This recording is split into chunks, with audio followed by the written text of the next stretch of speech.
You know Shaletta makes you laugh, but did you know Shaletta Brundage can also make you think and boost your business? Media personality, activist, and comedian Shaletta Brundage founded Shaletta Makes Me Laugh to celebrate and share the best of Black culture. It's a podcasting platform. You can download 10 weekly podcasts hosted by African American subject experts at ShalettaMakesMeLaugh.com or wherever you find your favorite podcasts. ShalettaMakesMeLaugh.com is also a production house, creating broadcast quality commercial content. And Shaletta and her team of storytellers create powerful promotional campaigns to get businesses the brand awareness they're looking for. Some of Minnesota's top businesses trust Shaletta, and you can too. Get out the word about your events and products and get in front of communities of color with ShalettaMakesMeLaugh.com. She's got the power to help your business. Want your boss to put some real action behind the rhetoric when they talk about making your workplace more inclusive? Find out how to hold their feet to the fire and demand diversity on the Diversity Dude podcast. Hello there, and welcome back to the Diversity Dude podcast. I'm your host, Lambert Fisher, marriage and family therapist, award-winning author, and national speaker on the topic of multicultural awareness and diversity. And for those of you who are interested in even more positive and encouraging tips and strategies beyond what I share in podcasts like this, then feel free to check out my award-winning book, Diversity in Clinical Practice, nationally recognized for the unique way in which it addresses the often difficult topic of multicultural awareness and diversity. Designed for more than just therapists, if you're a helping professional in any way, Diversity in Clinical Practice can help you meet the greatest variety of cultural needs possible for those whom you serve. And it's available in paper and audiobook versions for your convenience. And if you haven't heard it yet, I invite you to visit TED.com and check out my talk called What to Do When You Offend Someone, where I offer positive and practical perspective on how to navigate unintentional offenses in daily life. To date, it's been viewed over 500,000 times. Check it out for yourself, and if you're encouraged by it as well, share it with a friend. And whether it be through my one-on-one relationship building efforts as a therapist or my informing and empowering efforts as an author and speaker, know that my personal mission is to do my part to improve the world one strengthened relationship at a time. So, today I want to share an encouraging perspective on the impact of declassifying hate symbols. Now, if you haven't heard about it yet, the U.S. Coast Guard recently modified its policy on hate symbols, declassifying certain symbols as no longer being hate crimes in general law. The symbols they are referring to include swastikas, nooses, and Confederate flags, which have long been used to express messages of racism, anti Semitism, and more. Now, if you're not in the U.S. Coast Guard or know someone who is, then you may not feel as though this policy change impacts you in any way. However, not only does it impact all of those who are serving in the U.S. Coast Guard, but everyone whom they encounter in their service efforts. But since the legal field often makes decisions based on the precedent that was set before them in other aspects of the legal field, then many are taking notice. Just in case this is the beginning of something that has far wider reach beyond those who are serving in the U.S. Coast Guard for years to come. Because of this, in the event that you, whether now or in the near future, find yourself in a polarizing conversation about the declassification of hate symbols, I'd like to offer a few considerations to help in the facilitation of a healthier conversation and potentially a healthier outcome for those in decision making roles. Consideration number one: declassifying hate symbols generates more caution than reassurance. What do I mean? Well, in their explanation, they express how instead of being classified as hate symbols, they'll now be considered potentially divisive. That's the phrase they used. However, since it wasn't the name that was important in the classification in the first place, change in the name doesn't offer nearly as much reassurance as some hope it may have. Classification changes like this are more often linked to its implications. For example, if displaying a swastika, noose, or Confederate flag at work were considered hate symbols, then their display could be contributing evidence to charges of hate crimes. But since many have tried to argue that the display of these and other hate symbols are not intended to be hate crimes, but were taken out of context, then consequent prosecution with these hate symbols as evidence would be interpreted as a gross injustice, where innocent, well meaning people were accused of premeditated hate crimes incorrectly. Thus, declassifying them as hate symbols to potentially divisive would seem to give the discretion to let some people off the hook for being potentially divisive, and reserve prosecution of hate crimes to only those who are truly intending harm, which leads to the second consideration. Declassification of hate symbols provides a convenient argument to avoid punishment for hate. On one hand, I hate the idea of anyone from any cultural group or background being unjustly prosecuted for their actions. However, on the other hand, this declassification of hate symbols does provide a convenient argument for anyone genuinely intending to make people from certain cultural groups or backgrounds fear for their lives and experiences no consequences as a result. For after all, I didn't mean any harm by it. They just took it out of context. Let me show you how. Consider the swastika.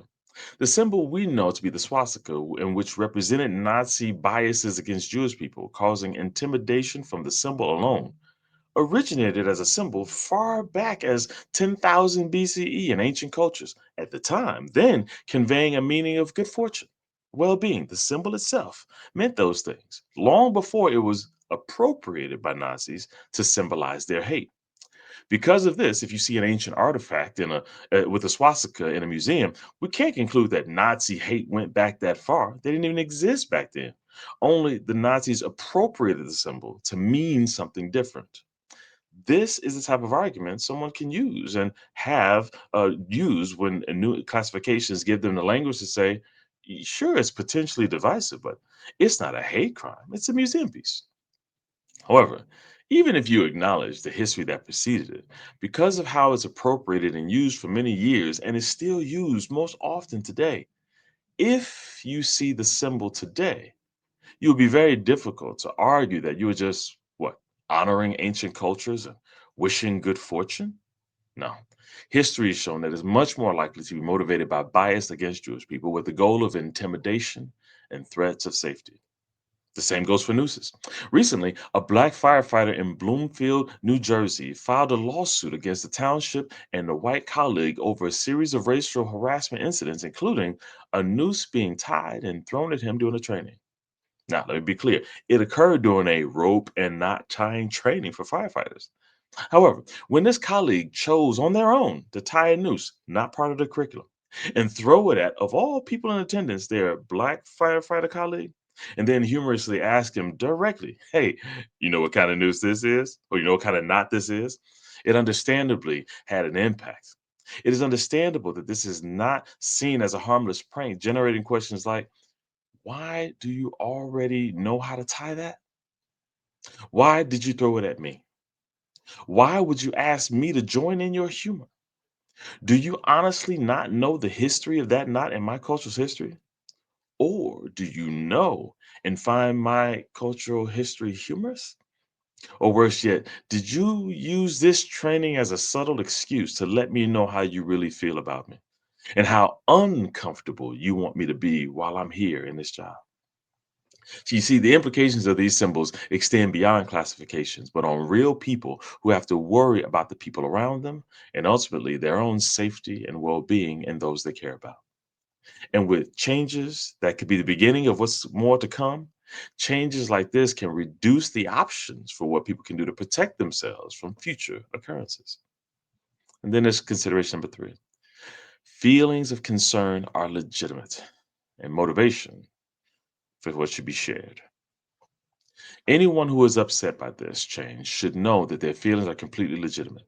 Even if the decision is motivated by an effort to avoid accidental associations becoming automatic hate crimes, the fact is that many will still be inspired by this decision to display whatever expressions and symbol of hate they want and simply accuse anyone who interprets it negatively as assuming the worst. This ignores the traumatic impact that these symbols have had and continue to have based on the distant and recent historical precedent. To put it simply, there are so many times when they mean exactly what everyone thinks they mean, and the rule shouldn't be based on those exceptions. For it eliminates the protection the rules provide and removes the consequences motivating those who feel bias and hate to not express that hate publicly. Again, we're not talking about just hateful feelings being regulated, but hate represented by symbols that are associated with hate crimes, threats against lives, intimidation of well being. That should not be taken lightly. Unfortunately, as a result of this recent decision, this is a setback. And whenever the opportunity presents itself, speak up. Express that concern. It's not about not liking a symbol or a symbol meaning you're a bad person. Instead, it's about the history of the symbol representing people's hate and desire and intention to do harm, intimidating others by mere sight, and to determine the impact of an entire community. With all that being said, my hope for you is that you would not only see the reasonable desire to avoid unjust personalization or penalization, and instead punish and deter those who actually want to do harm, but also acknowledge that it isn't just about intending and intent that makes these symbols hate symbols. It's also the meaning they have had for years and still held by many, and the messages these symbols convey based on that history. The impact of this traumatic history should not be taken lightly, but it also needs to be protected and deterred against. While misunderstandings occur in life all the time, efforts must be made to systematically convey that certain parts of history should not and will not be repeated. An effort will be made to help impacted communities heal from those traumatic experiences by intentionally distancing ourselves from them. There's a difference between acknowledging horrible history in books and documentaries and other sources of information with acknowledgement of their significant impact. It's another thing altogether to display them casually or in a professional setting, for the meaning historically has not been information, not acknowledging the traumatic impact with the invitation to share in the healing process. No, more often, hate symbols like this are intended to divide, threaten, intimidate, and still fear and create unsafe environments, work environments, neighborhoods, and more. If the opportunity presents itself, speak up. Convey the significance of the meaning of hate symbols and advocate for those negatively impacted by them.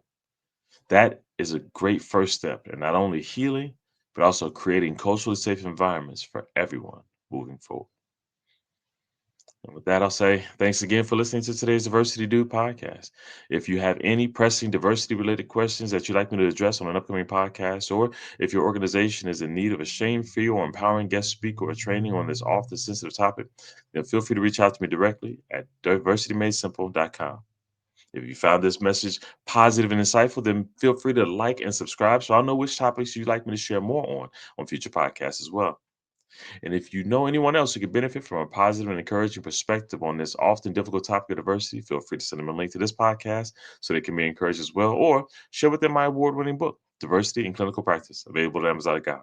And don't forget to visit TED.com and check out my talk on what to do when you offend someone. I hope it inspires you and that you share it with someone else so that they can be inspired as well. And as usual, I look forward to addressing as many topics as possible in future podcasts to help you improve as many relationships as possible at work, at home, and in your community. And as always, remember this: you don't need to know everything about everyone in order to have a positive impact on someone. Thank you all for having a great day, and tune in next time. Bye. Tune in each week and find out how to demand and implement diversity at your job. To hear more, check out previous Diversity Dude shows on ShalettaMakesMeLaugh.com. I drew you this year. Oh, I love scratch games. Thank you, Mark. You're welcome, Tabitha. They're so sparkly. Festive, right? You know it's a good gift when it's hard to let it go. Kinda wish I drew myself. Kinda glad you didn't. Holiday scratch games from the Minnesota Lottery are great to give and even better to get. So thoughtful. I know. Ready to go? At Metro Transit, we are. With more routes to more places, easy ways to pay, and more convenient options, we're ready to go further. Go easier. Go faster. Go, go, go. And go. We're ready to go. Are you? Okay, so you wanted to apply for that Promise Act grant for your business when it first came out, right? But you didn't have your stuff together, so you did not qualify. Well, today is your lucky day, honey, because round 2 is happening right now, and there is $60 million up for grabs for entrepreneurs in greater Minnesota, parts of Minneapolis, and St. Paul. But here's some of the things that you got to have before you can apply. Now, you gotta be registered with the Minnesota Secretary of State. state, generate less than $750,000 in annual revenue, and you got to have your 2024 taxes filed. More of that eligibility criteria can be found at mnpromiseact.org. So go online and get ready so you can go out there and get this money. The deadline to apply is December 14th.